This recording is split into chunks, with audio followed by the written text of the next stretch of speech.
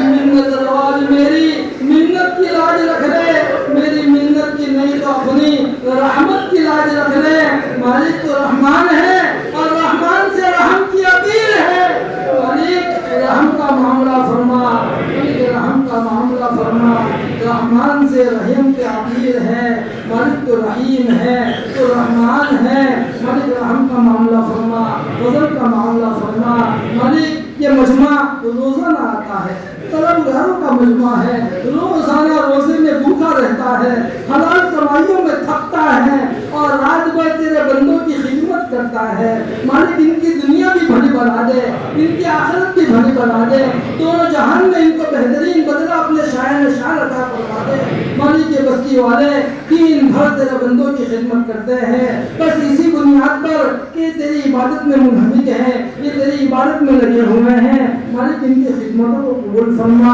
ان جوانوں کی جوانی کو قبول فرما، ان بوڑھوں کے بڑھاپے کو قبول فرما، مالک تیری بندیاں روزے کی حالت میں دن پر طرح طرح کی نعمتیں بناتی ہیں، روٹیاں بناتی ہیں اور تیرے معتقی بندوں پر بھیجتی ہیں، مالک ان کی خدمتوں کو بھی قبول فرما، مالک ان کی اولاد میں محدث پیدا فرما، مفسر پیدا فرما، امام وقت پیدا فرما، دین کے علمبردار پیدا فرما، داعی و شرعی پیدا فرما، بڑے بڑے مجاہدین پیدا فرما، مالک اس بستی سونبر کو اپنے بارگاہ کو قبول فرما،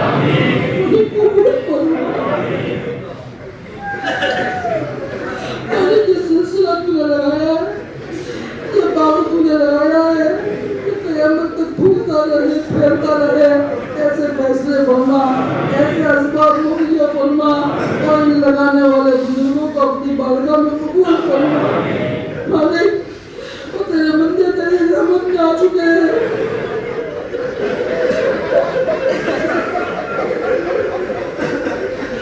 خود کا رمضان تک تو ہمارے ساتھ تھے، آج وہ تیرے استغفار پہ افطاری کر رہے ہیں،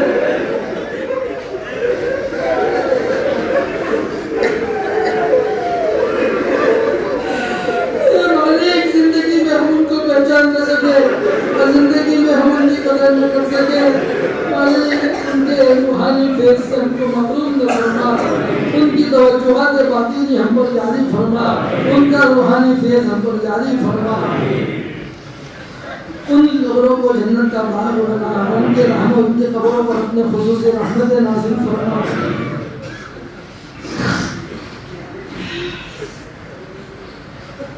ان کے باطنی فیض سے ہم کو مستفیض فرما، ان کی روحانیت کو ہم پر جو ہے جاری فرما، ان کے فیض کو ہم پر جاری فرما، ان کے روحانی فیض سے ہم کو محروم نہ فرما، مالک جو جس لائن سے پریشان ہیں ہر ایک کی پریشانی کو دور فرما، جس کے دل کی جو جائز مرادیں ہیں ہر ایک کی جائز مرادوں کو پورا فرما، مالک تیرے بہت سارے بندے بیچارے ایسے حالات میں ہیں نہ سہ سکتے ہیں نہ رہ سکتے ہیں نہ کسی سے کہہ سکتے ہیں، اندر ہی اندر بول رہے ہیں، مالک ہر ایک کی حاجت کو تو جانتا ہے، ہر ایک کی حاجت کو پورا فرما، ہر ایک کی ضرورت کو پورا فرما، ہر ایک کی تکلیف کو دور فرما، جو جس لائن کی ابتلا میں مبتلا ہے ہر ایک کو نجات عطا فرما، ہر ایک کو نجات عطا فرما، جس کی جس لائن کی تقاضے ہیں اور حلال ضرورتیں ہیں تمام کی ضرورتوں کو پورا فرما، مالک ہمارے مرحومین کی مغفرت فرما، سون گڑھ کے قبرستان میں جتنے مرحومین مدفون ہیں تمام پر خصوصی رحمتوں کا نزول فرما، یہاں کے زندوں پر رحمت نازل فرما،